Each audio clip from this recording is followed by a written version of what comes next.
அவன் மேல் பரிசுத்தாவி இருந்தார். என்ன எப்படி எதுக்காக காத்திருக்கான் பார்த்தீங்களா? அவன் நீதியும் தேவபக்தி உள்ளவனாயும் இஸ்ரவேலின் ஆறுதல் வர காத்திருக்கணும். இஸ்ரவேலின் ஆறுதல் வர காத்திருக்கான்னா யாருக்காக காத்திருக்கான்? எப்படி ஆறுதல் வரும்? ஏன் அப்படின்னா, இயேசு கிறிஸ்து பிறப்பார், அவன் கண் காணும் அப்படின்னு தான் அவனோட எனக்கு எண்ணம். அதனால தான் அவன் சொல்கிறான், இஸ்ரவேலின் ஆறுதல் காத்திருக்கணும் இருந்தான். அவன் மேல் யார் இருந்தால் பரிசுத்தாவியானவர் இருந்தார். கர்த்தருடைய கிறிஸ்துவை நீ காண உன்னை மரண மாட்டாய் என்று பரிசுத்த ஆவியினாலே அவனுக்கு அறிவிக்கப்பட்டிருந்தது. பார்த்தீங்களா? ஆவியானவர் வந்து அவன் கூட இருந்து அவனோட பேசுகிறாரு. என்ன பேசுகிறாரு? எதுக்கு பேசுகிறாரு? என்னன்னா, கிறிஸ்துவை காணும் முன்னே மரணமடைய மாட்டான்னு பேசுகிறார். பரிசுத்த ஆவியானவர் எல்லாவற்றையும் செய்கிறவர், எல்லாவற்றையும் பேசுகிறவர், நம்மை நடத்துகிறவர், நமக்கு போதித்து என்னென்ன காரியங்கள் செய்யணும் செய்யக்கூடாது என்று பகுத்தறிய நமக்கு சொல்லிக் கொடுக்குறவர் பரிசுத்த ஆவியானவர். அவர் பாருங்க, அப்போவே ஏசப்பா பிறந்த உடனே சிமியோனுக்கு அவன் சொல்கிறார், சிமியோன்கிட்ட அவர் இருக்கிறார் பரிசுத்த அவன், நீ மரணமடைய மாட்டான், கிறிஸ்துவை காணும் முன்னே மரணமடைய மாட்டான்னு சொல்லிக்கிறதுனால அவன் ஆவியின் ஏவுதலினாலே எங்கே போனான்? தேவாலயத்துக்கு போனான். அப்போவே பரிசுத்தாவியனை ஏவுறாரு அவனுக்கு. பார்த்தீங்களா? இஸ்ரவேலை பற்றி சொல்கிறாரு. அது இல்லாமல் அவனை என்ன சொல்கிறார்? கிறிஸ்துவை காணத்துக்கு முன்னே மரணமடைய மாட்டான்னு சொல்கிறாரு. ஆவியின் ஏவுதலினால் தேவாலயத்துக்கு அவன் வந்திருந்தான்.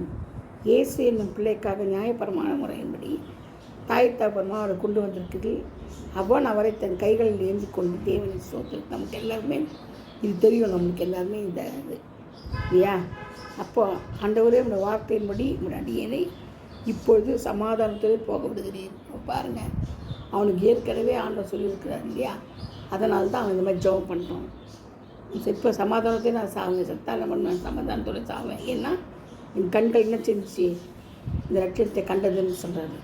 புரஜாதிகளுக்கு பிரகாசிக்கிற ஒளியாகவும் உம்முடைய ஜனமாக இஸ்ரவேலுக்கு மகிமையாகவும் தேவரீ சகல ஜனங்களுக்கு முன்பாக ஆயத்தம் பண்ண நம்முடைய லட்சத்தை கண்கள் கண்டது. இந்த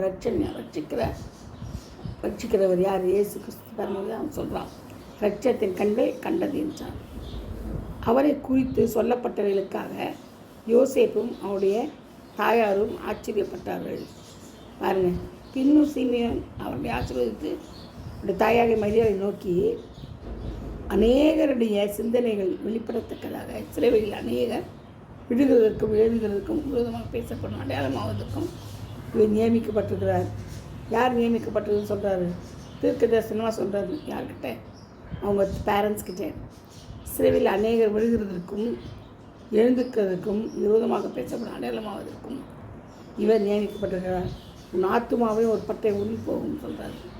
பார்த்தீங்களா? உன் ஆத்துமாவே ஒரு பட்டை உருவி போகும்னா அவள் வந்து சிந்தனை செய்யணும்னு சொல்கிறாரு. சரியா? கூர்மையான சிந்தனை செய்யணும்னு சொல்கிறாரு. ஏன்னா இஸ்ரேலில் உழுகிறதுக்கும் எந்திரிக்கிறதுக்கும் ஒரு ரட்சணையே கிடச்சிருக்குது.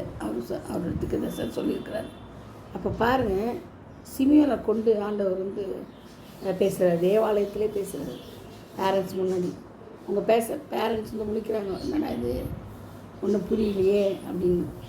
அப்போ பாருங்கள், அது பரிசுத்த ஆவியானவர் யாரை கொண்டு பேசணும், எங்கே பேசணும், எப்போ பேசணும், யார்கிட்ட பேசணும் எல்லாம் வந்து அவர் வந்து தெரியும். அவருக்கு தீர்க்க தரிசனமாக எல்லாருக்கிட்டையும் சொல்லுவார். யார் யார்கிட்ட சொல்லணுமோ அதை மட்டும் சொல்லுவார். அது மட்டும் இல்லாமல் நம்ம பார்த்தோம்னா கர்த்தருடைய கிறிஸ்துவின் காண முன்னே மரணமடைய மாட்டேன் இந்த ஆவியினாலே எச்சரிக்கப்படுறாரு. அப்போ பாருங்கள், ஆவியினால் என்ன செய்கிறாரா? எச்சரிக்கப்படுறாரு. ஆவியானவர் வந்து எச்சரிப்பு கொடுக்குறாரு. ஆவியினால் அவனுக்கு அறிவிக்கப்பட்டும் இருக்கிறது. பாருங்கள், எச்சரிப்பு கொடுக்குறாரு. ஆண்டவர் வந்து ரொம்ப பரிசுத்த ஆவியானவர் வந்து ரொம்ப சரியான வழியிடத்தில் நடத்துவாங்க, சரியான பாதையில் நடத்துகிறது. அதுக்கு தான் ஆண்டவர் வந்து ஏசப்பா நம்மளுக்கு அவரை விட்டுட்டு போனது மட்டும் இல்லை, பிதா, வார்த்தை, பரிசுத்த ஆவியானவர் இருக்கிறாங்க. வார்த்தை தான் இல்லையா? நமக்கு வந்து வார்த்தை கிறிஸ்து. பரிசுத்த ஆவியானவர் ஆதியிலே ஜலத்தின் மேல் பரிசுத்த ஆவியானவர் அசைவாடி கொண்டிருந்தார் நம்ம பார்க்குறோம் இல்லையா? இப்போவும் அதே பரிசுத்த ஆவியானவர் தான் ஏசப்பா பிறந்தவங்க. அதே பரிசுத்த ஆவியானவர் தான் ஏசப்பா வந்து ஞானஸ்நானம் எடுக்கும் போது என்ன செய்கிறாரு? புறாவை போல இறங்கினார். இவருடைய நேசகுமாரன் இவருக்கு செய் சாயுங்கள், இவருக்கு பிரியமாக இருக்கிறதுன்னு சொல்கிறார். இப்போ பாருங்கள், ஆவியானவர் எங்கேயோ அங்கே விடுதலை உண்டு. அப்போ பரிசுத்த ஆவியானவர் எங்கே இருக்கிறாரோ அங்கே தான் விடுதலை உண்டு, சமாதானம் உண்டு, கிரிகள் எல்லாமே அதிசயமும் எல்லாமே நடக்கும். ஏன் ஆவியில் தான் நம்ம ஏவப்பட்டு ஜெபம் பண்ணுறோம். ஆவியானவர் நமக்கு ஜெபத்தை கற்றுக் கொடுக்குறாரு. இப்படி பண்ணணும், இது நீ கேட்கணும், இது கேட்கக்கூடாது. நமக்கு பகுத்தறிவு கொடுக்குறது ஆவியானவர் தான். இப்போ பாருங்கள் எப்படி நம்மளை வழி நடத்துகிறாரு, எப்படி நமக்கு எவ்வளோ உத்வேகமாக நடத்துகிறார். நம்ம யோசிக்கணும்.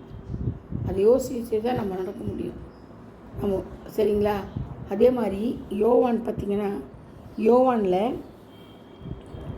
அதே மாதிரி யோவான் 14, யோவான் 14, 15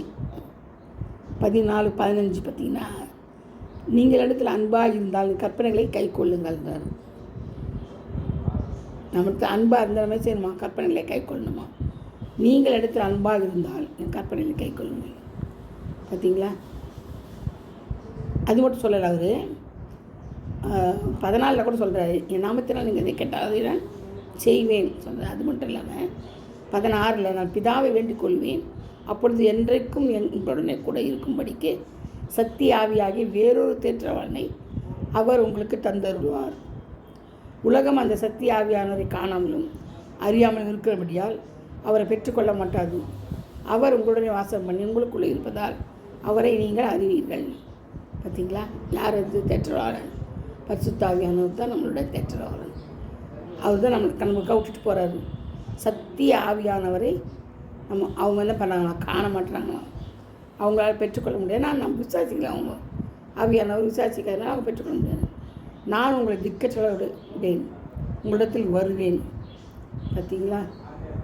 ஆண்டவரோட நல்லவர். நமக்காக ஒரு தேற்றலாம் ஒன்று உண்டாக்கியிருக்கிறாரு.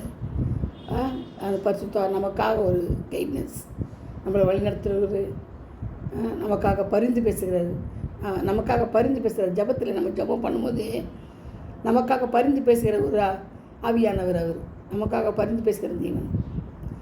ஆவியானவர் நமக்காக என்ன செய்கிறார்? பரிந்து பெருமூச்சுகளோடு பேசுகிறார். அது கூட பெருமூச்சுகளோடு நமக்காக என்ன செய்கிறாரு? பேசுகிறாரு. பெருமூச்சுகளோடு நமக்கு ஜபத்தை கற்றுக் கொடுக்குறாரு. அப்போ பாருங்கள், எவ்வளோ ஒரு ஆண்டவர் நல்லவர். அவர் இல்லாமல் நம்மளால் இருக்க முடியாது. பரிசுத்த ஆவியானவர் இல்லைன்னா நமக்கு வேஸ்ட்டு, எல்லாமே வேஸ்ட்டு. அதனால் நம்ம முடிஞ்ச அளவுக்கு நம்ம என்ன செய்யணும்? அபிஷேகத்தை பெற்றுக்கொள்ளணும். பரிசுத்த ஆவியானவருடைய அபிஷேகத்தை பெற்றுக்கொள்ளணும். யாரை கை வச்சு நமக்கு அபிஷேகம் வராது. நம்ம தலையை தொட்டது அபிஷேகம் வராது. சிலர் அபிஷேகம் தான் தலையை தொட்டு பேச நீ வச்சு பேசணும் அப்படின்னா வராது. நம்ம தனியாக ஒரு ரூமில் உட்காந்து ஆவியில் நம்ம தனியாக ரூமில் கதவு சாத்தி அழுது கண்ணீர் விட்டு, அப்பா ஆவியானவரே என்மேல் வாங்கப்பா, எனக்கு இரக்கம் பாராட்டுங்க, நான் எனக்கு அபிஷேகம் தாங்க, என்னோடு கூட இருங்க சொல்லிட்டு ஆவியானோடு பேசினா ஆவியான மேலே இறங்குவார், அபிஷேகத்தை தருவார். அது மட்டும் இல்லை, தீர்க்கதரிசன வரங்களை தருவார். என்ன அவங்களுக்கு வரம் வேணுமோ ஆண்டவர் கேட்டாலும் செய்வார். பரிசுத்த ஆவியான அந்த வரங்களை தருவார். அதனால் ரொம்ப நம்ம ஜாக்கிரதையாக இருக்கணும். கர்த்தர் தாமே இந்த வாசனங்களை ஆசீர்வதிப்பாராக, பாதுகாப்பாராக. ஆமென்.